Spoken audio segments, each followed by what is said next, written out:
Fresh meat.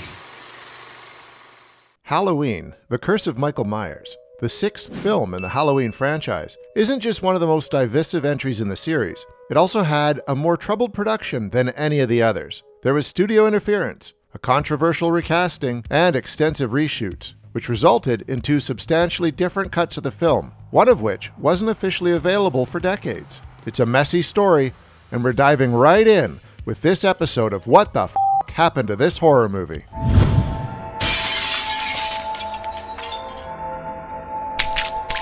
I want to thank you guys for watching What the F*** Happened to This Horror Movie, and ask that if you enjoy our shows, please subscribe to our channel right now, like this video, and click on the bell so you can be notified each time a new video goes up. And now, back to the show. Halloween 6 was truly behind the 8 ball from the beginning, as in order to be a satisfying sequel, it was going to have to address the mysteries 1989's Halloween 5 had set up and not provided any answers to.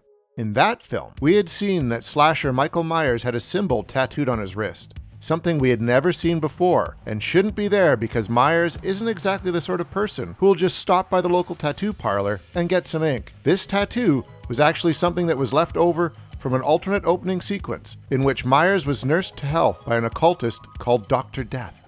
It was this occultist who put the tattoo on his wrist, and the symbol was supposed to mean eternal life. Dr. Death was cut out of the movie, but that tattoo was kept in, and the filmmakers doubled down on it by showing a man in black lurking around the town of Haddonfield, Illinois, sporting the exact same tattoo on his wrist. Nobody involved with Halloween 5 even knew who this man in black was. They just dropped him into the movie to add some more intrigue. One potential and ridiculous explanation put forth was that the man in black could be Michael Myers' twin brother no one had ever mentioned before. But whoever this guy was, at the end of the film, he busted into the Haddonfield Police Department and massacred the cops so he could rescue Myers from a jail cell, leaving Myers' young niece Jamie Lloyd the focus of his Halloween 4 and 5 killing spree to find the bodies.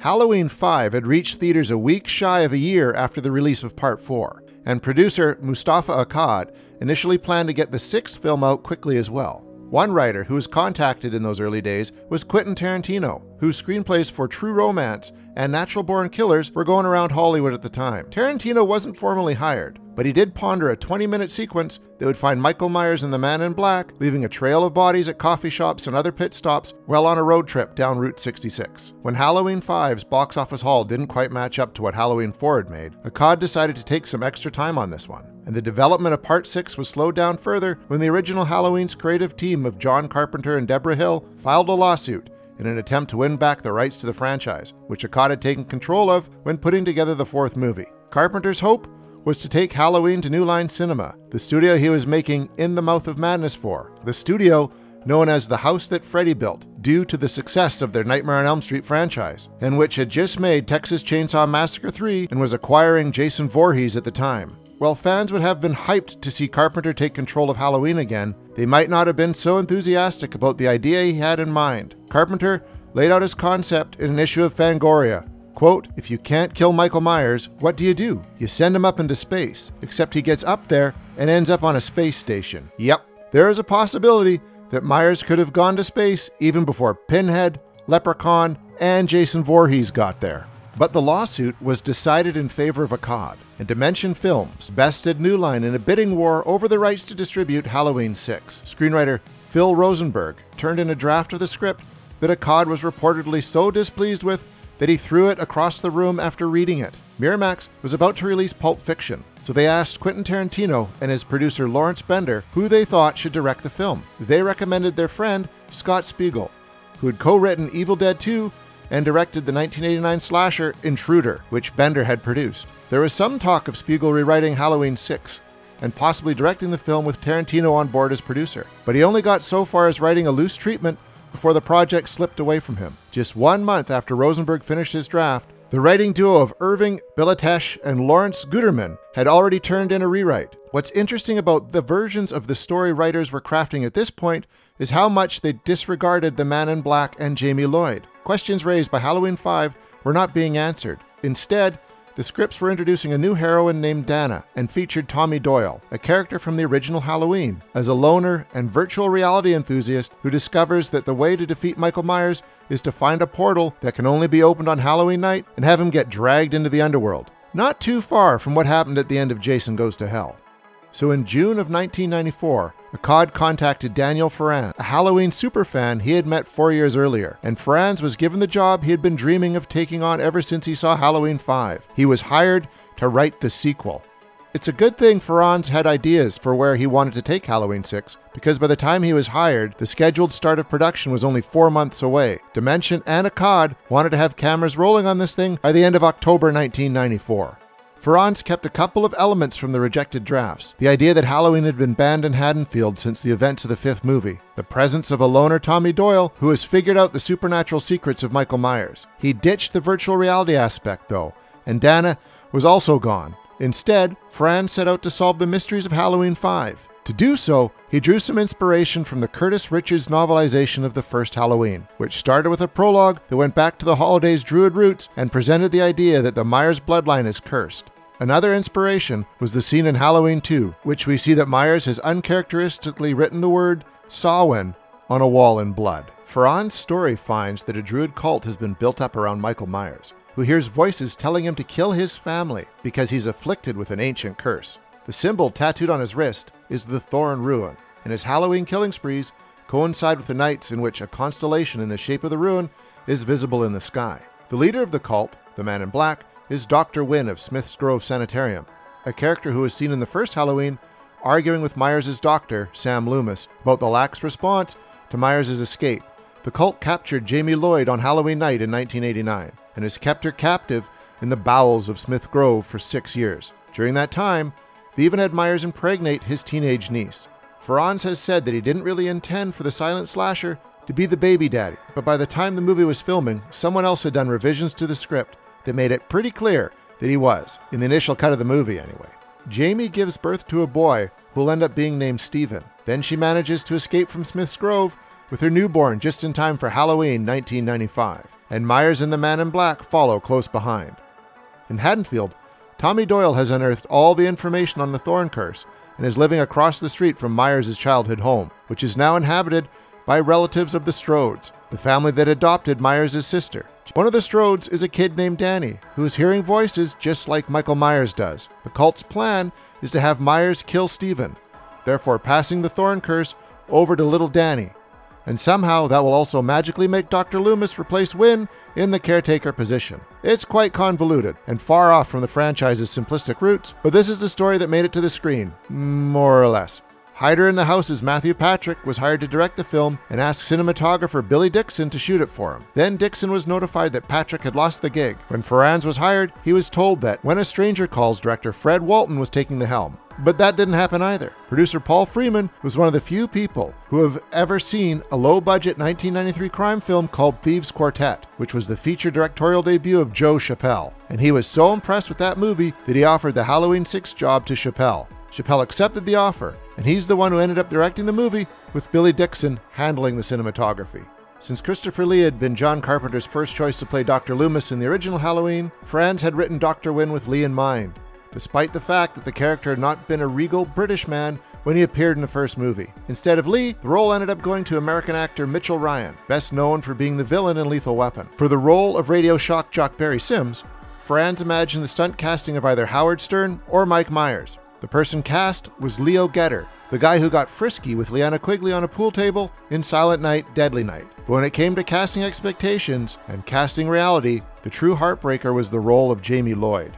Jamie had been played by Danielle Harris in Halloween's 4 and 5, and when Harris heard they were looking to cast an actress as Jamie for part 6, she set out to claim the role that had always been hers. The production was looking for an 18-year-old to play the character, so they wouldn't have to deal with child labor laws, and Harris was just 17 at the time. So she spent around $4,000 of her own money going to court to get emancipated so she could be considered an adult during the making of Halloween 6. After she had done that, the number crunchers working behind the scenes told her what they were willing to pay her to be in the film, and that offer was less than what she had spent to get emancipated. All she wanted was to get paid enough to cover the court costs she had racked up so she could do the movie, but she couldn't get a higher offer, even with Mustafa Akkad backing her up. The people in charge of paying the actors wouldn't budge and were insultingly dismissive of Harris, so she walked away from Halloween 6, and J.C. Brandy was cast as Jamie.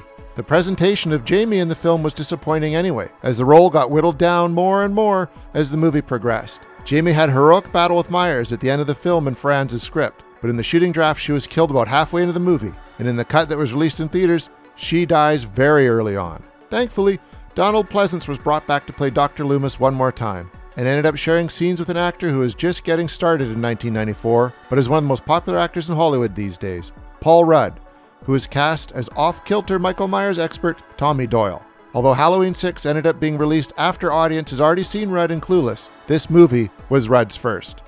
The film made its October 1994 production start and proceeded to shoot through a bitterly cold fall, complete with snow. A Fangoria reporter was on set one night to witness a shot of Michael Myers pursuing heroine Kara Strode, played by Marianne Hagan, getting messed up because Myers actor George P. Wilbur slipped on a patch of ice. This was Wilbur's second time playing Myers, as he had played the character for the majority of Halloween 4. Making him the first person to ever play the role in 2 movies. The cast and crew didn't just have to deal with ice and cold, but also with the fact the script was constantly being rewritten during filming. But the movie was completed on schedule, and a cut was ready to be screened for a test audience in early 1995. And this is when things got really messy. As far as the producers were concerned, Halloween 6 was done and ready for its theatrical release. They were satisfied with the cut of the movie they had. Unfortunately, the test screening audience wasn't so pleased with the film, and when Dimension saw the reactions that came out of that screening, they demanded the film not only be recut, but also undergo major reshoots. And the film that would end up being called Halloween: The Curse of Michael Myers is a prime example of that. Sadly, Pleasence had passed away in February of '95, very soon after principal photography had wrapped at the age of 75. Reshoots on Halloween 6 happened in July of 1995, just 2 months before the film's September release date. Dimension wanted an almost entirely new third act for the movie, but they were stuck with using the Dr. Loomis scenes that had already been shot, the first cut of the movie, which would come to be known as the producer's cut, since the producers had already signed off on it, had leaned heavily into the Thorn aspect of the story. So much that it featured Tommy managing to stop Myers in his tracks by putting him in a circle of magical stones, something that even Franz, the person who came up with the curse concept, felt was going too far. The mandate for the reshoots was to ditch the cult aspect of the story as much as possible. The robes worn by cultists were written out. A scene was added where Myers massacres the cult members, and new strangeness was added in that nobody could explain. The new ending has hints of genetic experiments, shots of fetuses in aquariums, and Tommy injects Myers with a weird green liquid that then comes leaking out of his face when Tommy beats him with a pipe. What does it all mean? No one knows. Just like no one knew who the Man in Black was when they made Halloween 5. Franz can't explain it because he wasn't asked to write the new ending. Wilbur also wasn't asked back to play Michael Myers in the reshoots, with A. Michael Lerner wearing the mask for the new scenes. Oddly, Wilbur was still on set to play one of the cultists killed by Lerner's Myers. Cinematographer Billy Dixon wasn't available to shoot the new footage, so he was replaced by Thomas Calloway.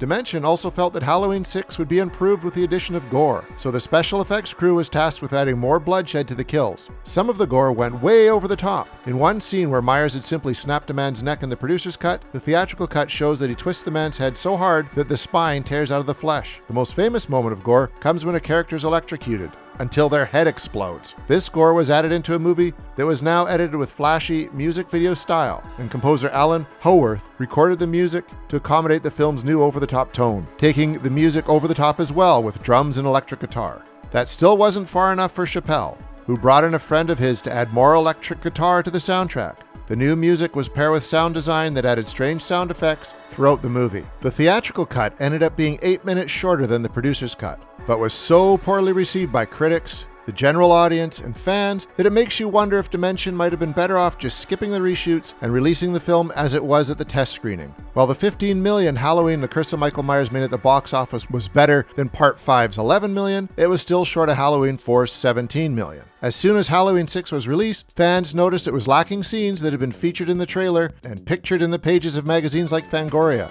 It wasn't long before they learned about the existence of the producer's cut, and soon bootleg VHS copies of the producer's cut started spreading around, giving fans the chance to see the film in its original form, even though the picture was murky. The producer's cut was so widely available and the demand for a better quality version of it was so great, this scrapped version of the movie ended up getting an official Blu-ray release from Scream Factory in 2014. Both cuts of the film have their issues. No one involved could figure out the best ending for the story, and the fact the franchise had gotten to a point where we're talking about secret origins, curses, and cults was never going to sit well with every fan. But it's good that the producer's cut is out there so we can see what the movie was like before it lost the plot and went off the rails during the reshoots done for the theatrical cut. Now fans can choose which cut they like better, and both are equally valid because no sequel ever continued the story of either version. The movie's box office total was low enough that Dimension was planning to send future sequels straight to video, much like they did with the Hellraiser and Children of the Corn franchises. Michael Myers was saved from that fate when Jamie Lee Curtis decided to return as Laurie Strode, the heroine from the first two Halloweens, in the next movie, but her return also meant that the events of 4, 5, and 6 were tossed aside so that Part 7 could be a direct sequel to Part 2. Jamie Lloyd, the Druid Cult, the Curse of Thorn, the Fetus Aquariums, none of it mattered anymore. It was like it never happened at all. Oh, fuck off.